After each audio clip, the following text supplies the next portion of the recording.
Alô, amigos, estamos iniciando mais um programa Despertar, produzido pelo SEAC, Centro Espírita Amor e Caridade de Bauru.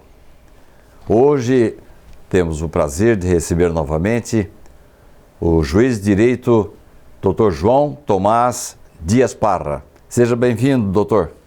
Bom dia, Sidney. É um prazer estar nessa casa sempre, viu? Doutor João, nós sempre gostamos da sua presença, porquanto o senhor é sempre preocupado com a lei, leva a sério a sua profissão de juiz e que eu imagino que seja, às vezes, um pouco espinhosa. Eu sei, por exemplo, que o senhor é uma pessoa que guarda muito os seus princípios cristãos, leva muito a sério a sua profissão. E eu lhe pergunto assim, para a gente começar, é muito difícil conciliar a condição de cristão, de homem dedicado à sociedade como o senhor e a sua profissão? Sidney, hoje não é. Com a minha experiência toda, já estou para completar 30 anos de carreira na magistratura, mas eu confesso para você que esse foi um obstáculo que eu enfrentei quando decidi ser juiz. Porque eu sempre fui espírita, de família espírita, né? E eu tinha o desejo de ser juiz. Quando eu fiz a faculdade, meu maior desejo era ser juiz. Infelizmente, eu falo infelizmente entre aspas, mas acabei ingressando no Banco do Brasil, que você também trabalhou. Sim. Nesse meio tempo, no meio da faculdade, durante a faculdade, e me esfriou um pouco. E aí eu ficava sempre me questionando, né? Mas Cristo falou, não julgueis para não ser julgados. Esse é o ponto principal que eu gostaria de ouvir do senhor, essa opinião. Então, isso foi um obstáculo muito grande até que, em 1987, quando o nosso querido banco já não era muito aquilo que era antigamente quando nós ingressamos, né?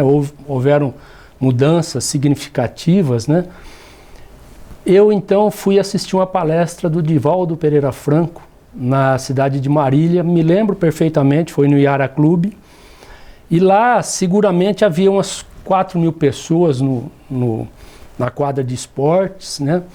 E qual foi a minha surpresa no início da palestra, do evento, foi convidado um juiz de direito da Terceira Vara Civil de Marília, Dr. Emanuel Tavares Costa, para compor a mesa e fazer a prece de abertura. Isso para mim me abriu os caminhos, porque eu falei, olha, um juiz espírita que eu já o conhecia, né, atuante em Marília, e é juiz. Então eu acho que eu tenho que desmistificar esse meu pensamento, né? E aí comecei a olhar pelo outro lado. Bom, Cristo falou, não julgueis para não ser julgados, mas Cristo também disse, dai a César o que é de César e a Deus o que é de Deus. E é uma demonstração de respeito para com os poderes constituídos, né? Exatamente. Então, daí para frente, os caminhos se clarearam e eu acabei ingressando então na magistratura. E nessa época o senhor trabalhava no Banco do Brasil? Sim, mas trabalhava em agência. Posteriormente eu fui para o jurídico do banco para ter uma experiência. Após ter chegado a fazer exame oral, e no exame oral, depois do exame oral, nós temos a entrevista particular, e eu acabei confessando para os desembargadores nessa entrevista, isso foi em 1988, acabei confessando para os desembargadores que eu tinha 2 problemas, né, naquela época, que eu sempre trabalhei em agência. Eu não tinha experiência forense e tinha também um problema familiar. Minha mãe era viúva, eu era o único filho homem e ela era muito vinculada à nossa cidade, né, natal, de Cafelândia, e ela ficava assim, mas você está tão bem no banco, porque você vai sair, vai ser juiz, você vai ter que andar por várias cidades. Mãe, a senhora vai comigo. Não, eu não saio. Então, sabe, é isso aí. Aí eu confessei que eu tinha o problema de inexperiência e o problema com a minha mãe. Isso não atrapalhou o seu exame, não? Então, eu não fui aprovado nesse concurso. Sei. Mas eu saí do tribunal Com a consciência consciência limpa, tranquila. Eu falei, olha, eu cheguei até o final, a última etapa, mas eu fui honesto comigo mesmo, fui transparente. Acabei não sendo aprovado. Você vê, por isso que eu falo, Deus é grande, né? Nós não sabemos os desígnios divinos. Isso foi em final de 88, novembro de 88. Em março de 89, minha mãe desencarnou. Ah, nossa. Um problema repentino e ela desencarnou. Então, daí para frente eu fiquei liberado. Aí, então, fui para o jurídico do banco e 1 ano e meio depois eu já estava ingressando novamente. E conforme sua mãe já previu, o senhor passou assim por várias comarcas? Sim. Começou em Urupês? Na verdade eu comecei por coincidência, eu comecei na comarca de Marília como juiz substituto. Lá o juiz, quando inicia, ele começa numa comarca maior para ter mais juízes, mais experientes. E depois aí então você vai para uma comarca em que você vai estar sozinho, você vai ser o único juiz da comarca. Normalmente são comarcas pequenas, né, de primeira que a gente fala, entrância inicial hoje. De Marília foi para Urupês ou não? Isso. Marília eu fiquei uns 2 anos como substituto, mas mesmo assim rodando. Um juiz de alguma cidade, comarca vizinha, tirava férias, licença, eu ia assumir. Já pegando experiência, né? Isso, também. Mas aí eu fui como titular, eu fui para Urupês, minha primeira comarca. E depois para Penápolis? Depois Penápolis. E depois Bauru? Depois Bauru. Muito bem. Não saia daí. No instantinho estaremos de volta para conversar, para continuar com essa conversa gostosa com o Dr. João Tomás Dias Parra.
Estamos de volta para mais um bloco do programa Despertar hoje. Tenho a satisfação de estar aqui conversando com o nosso grande amigo, pessoa que eu admiro muito pela sua profissão, pela sua seriedade, Dr. João Tomás Dias Parra. Dr. João, o que aconteceu ao chegar em Urupês, quando foi fazer a sua... Eu não sei bem como que é o nome que se dá, não sei se é uma inspeção ou foi de surpresa ao presídio lá de Urupês. Então, Sidney, na verdade em Urupês eu fiquei 3 anos como juiz e eu era o único juiz da comarca. Então era clínica geral, nós costumamos dizer assim. E eu tinha lá, na época, havia uma cadeia pública que eu tinha em média uns 15 presos, né, mais ou menos. E o engraçado é que sempre, com uma frequência muito grande, eu era chamado pelo delegado, o delegado me comunicava, dizendo que os presos estavam revoltados. E eles estavam rebelados e que ele já tinha feito tudo que estava ao alcance dele. E então ele estava se socorrendo a mim. Mas não foi nessa cidade que o senhor chegou assim de surpresa? Foi em Penápolis. Ah, em Penápolis? Isso. Ah, então continua com a história de Urupês. Então, Urupês Foi assim, para mim foi marcante e não tem como falar de Penápolis sem falar de Ouro Preso por conta disso. Foi o batismo de fogo? Isso, lá eu vi assim, mas eu pensava, por que que os presos estavam rebelados? E realmente eles não tinham motivo. Então, alegava-se a comida que estava estragada, que tinha algum objeto estranho na comida, e eu então ia lá e verificar, né, porque a comida é marmita que são fornecidas por estabelecimentos terceirizados, que participam de uma concorrência pública, né? Mas a gente verificava e não tinha nada disso. Reclamavam às vezes de demora de processo em outras comarcas e, sabe, umas coisas assim que não tinham fundamento. E eu ficava assim, pensando comigo, mas por que que os presos fazem constantemente isso? Bom, durante os 3 anos, constantemente ocorreram essas rebeliões. Fui então para Penápolis. Chegando em Penápolis, eu iria ser, em Penápolis já éramos 3 juízes, e eu iria ser o juiz responsável pela cadeia pública, por coincidência também. Só que a cadeia pública lá era muito maior, era 10 vezes maior que a de Ouro Preso. Lá, em média, nós tínhamos 150 presos. Então, uma cadeia problemática. E eu fiquei sabendo que a cadeia tinha um histórico muito sério de rebeliões, mortes, assassinatos ali.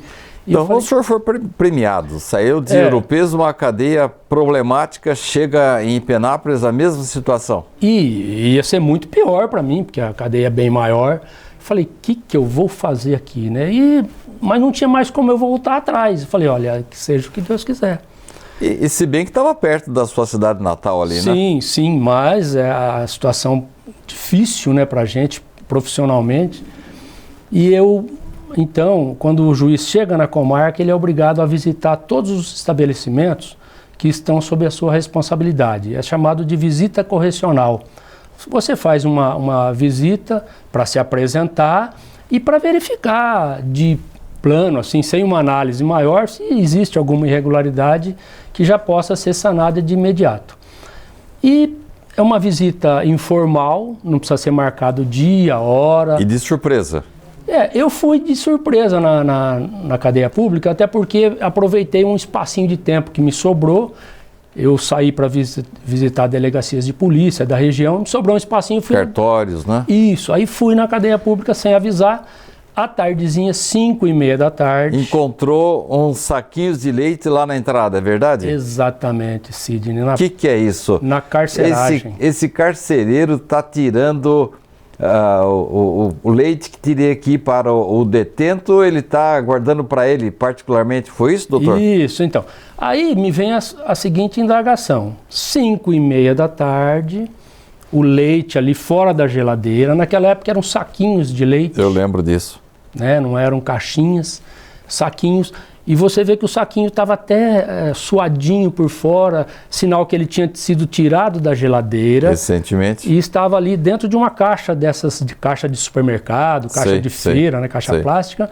Mas muitos saquinhos ali. Eu falei, mas o que esse leite está fazendo aqui nesse horário?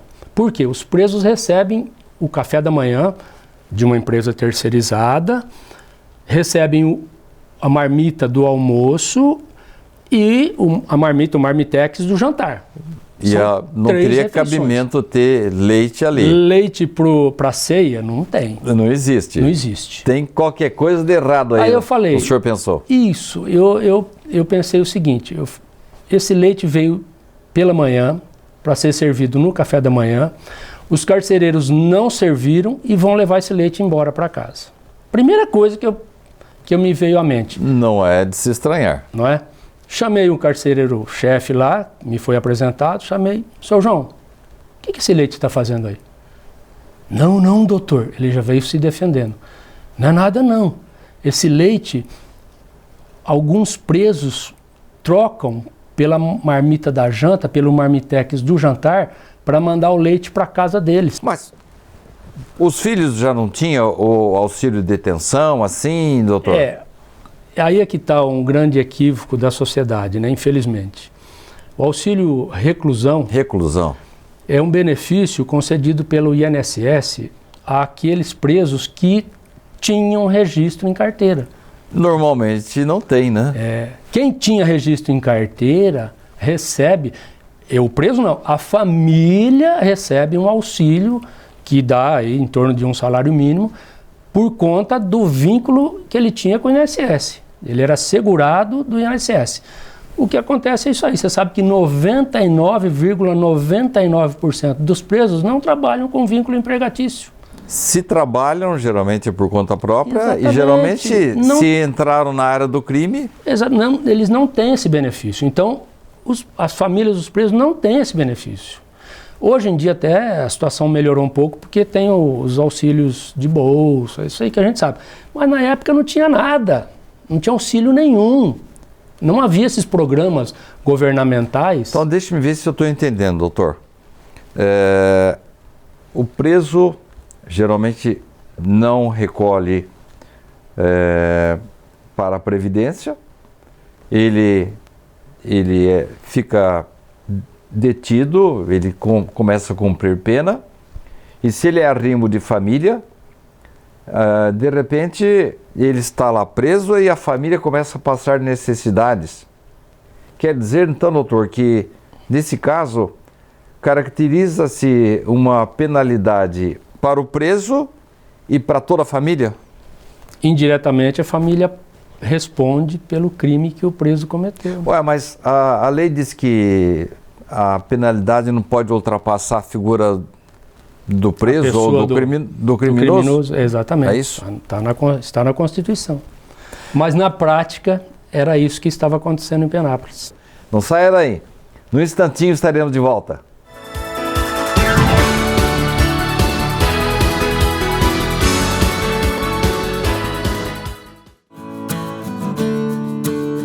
No Bazar SEAC você encontra variedades em roupas, calçados, acessórios, eletrodomésticos, cama, mesa e banho, novos e usados. Além de estar super na moda, você estará vestindo e usando produtos de ótima qualidade. E o melhor, estará contribuindo com o SEAC. Acompanhe as novidades através da página facebook.com/Bazar SEAC. Reserve sua peça favorita e retire no SEAC. 14 3366 3218.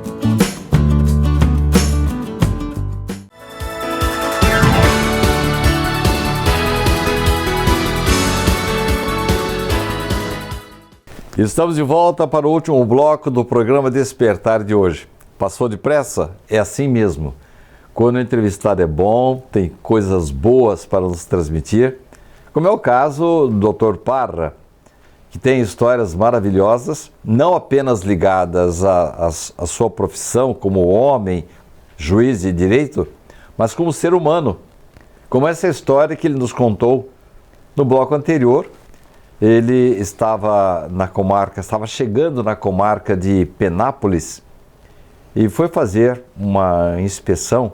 O termo técnico não é esse, depois ele me corrige. Ele foi fazer uma inspeção numa cadeia e encontrou ali na carceragem alguns saquinhos de leite.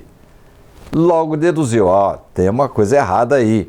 O carcereiro está roubando leite dos detentos. Mas não era isso, né, doutor? Não era. O carcereiro então me justificou que alguns presos trocavam o marmitex do jantar por um saquinho de leite ou 2 saquinhos de leite para mandar para os filhos em casa. Porque eram 5:30 da tarde. E o senhor acreditou nessa história?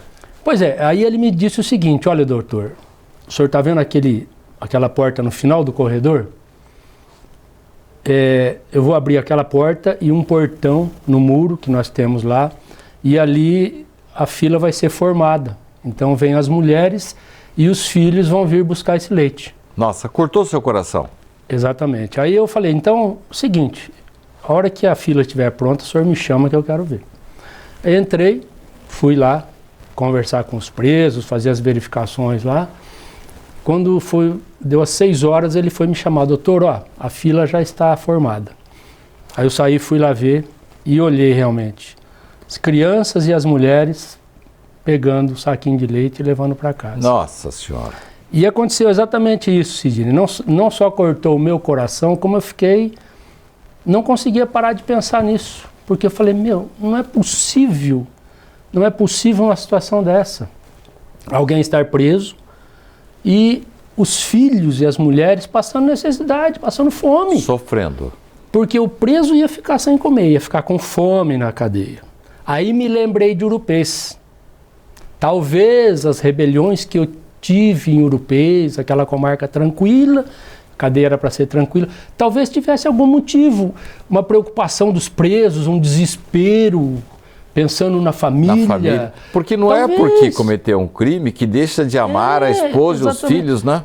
São seres humanos. Sim. São seres humanos. Sim. É assim, Sidney, nós temos que responsabilizar, sim, os presos, quem cometeu algum crime, saiu da lei. Nós temos uma lei que a lei tem que ser cumprida. Mas a sociedade, quando erra e começa a trazer transtorno para uma outra parte da sociedade, a sociedade está se auto-suicidando, está um pouco a preço para uma parcela da sociedade. Mas qual foi a sua atitude?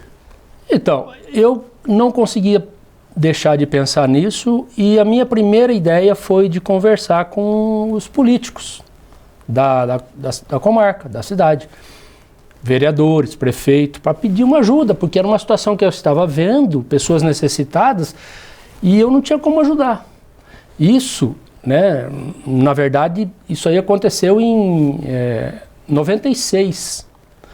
Aí eu me lembrei, 1996, eu me lembrei que em 1995 foi editada uma lei que ela permitia a chamada transação penal nos crimes de menor potencial ofensivo. Os crimes mais leves, quando a pessoa é primária, de bons antecedentes, para não ter um processo, então é feita uma proposta pelo Ministério Público, o juiz submete a proposta a essa pessoa, ao autor do fato, se ele aceitar, ele pagava na época uma multa, a lei dizia multa para o Estado, e ficava livre de um processo, e não gerava antecedentes para ele. É como se o crime não tivesse existido. Não deixa de ser primário. Não deixa de ser primário, não consta nem da folha de antecedentes. Então, com esses recursos, o senhor passou a criar alguma organização? Isso. Foi isso? Exatamente. Só que o problema é que eu digo, na época a lei falava que era multa a ser recolhida para os cofres do Estado, mas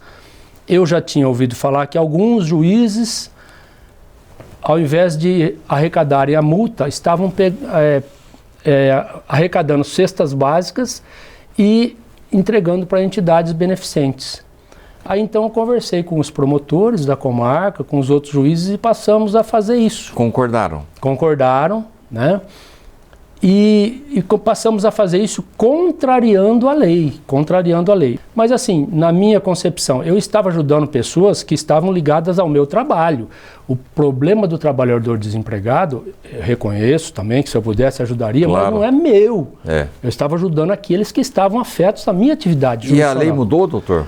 Então, aí, olha só como foi interessante. E no ano seguinte, muitas rebeliões no estado inteiro, o Tribunal de Justiça montou um grupo para estudar alternativas. Então chamaram membros da pastoral carcerária, juízes, promotores, advogados, chamaram muitos especialistas para discutir e sugerirem algumas coisas.